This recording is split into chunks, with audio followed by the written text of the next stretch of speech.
Good morning. One of the most difficult emotions that we experience as human beings is vulnerability. Nobody wants to go there. We expend every effort possible to avoid vulnerability, to not put ourselves in a position where we could possibly be hurt. And that happens as a reaction against past hurts.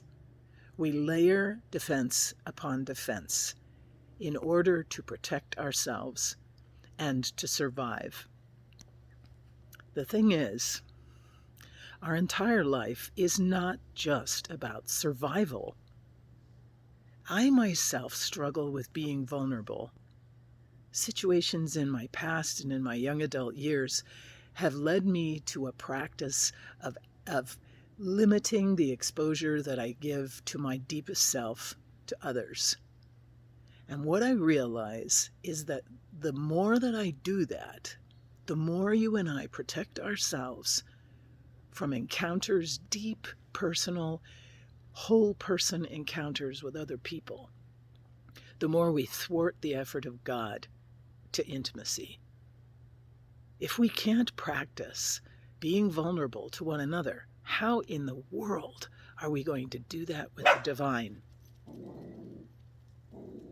Jesus himself models this extreme vulnerability the night before he died in the Garden of Gethsemane. In the garden, he prostrates himself in prayer, deep grief, wailing perhaps even, this agonizing decision: do I go forward for the love of my Father, or is there another way? He puts that plea, that question, into his prayer. Father, isn't there another way that I can do your will? We look for 100,000 other ways to interact with people besides being vulnerable. And all it does is isolate us, separate us from potential compassion and empathy, from relationships that are truly rewarding. Look at your own life. Who are those people that you allow full access to your heart? What do the defenses that you have put in your life, what do they cost you? Is there a deeper price than protection? So maybe you feel protected, but what is the deeper cost? Is the cost then isolation, loneliness, and an inability to actually feel supported and loved by others? These are tough questions. Why would we choose vulnerability? Why would we choose the possibility of hurt?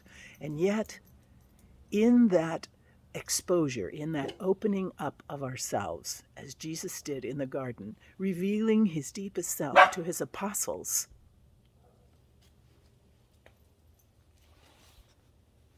he allowed the apostles to see that being strong and being tough is not just the answer.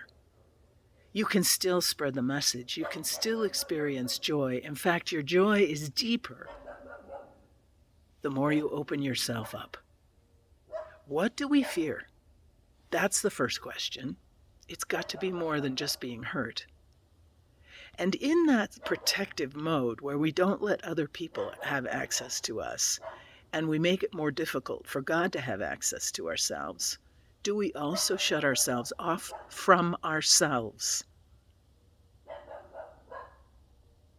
Do we protect ourselves from the deepest introspection needed in order to give ourselves completely, wholeheartedly to the divine? God loves us. God has our back. God walks with us through the fire. It's time to change the way we operate.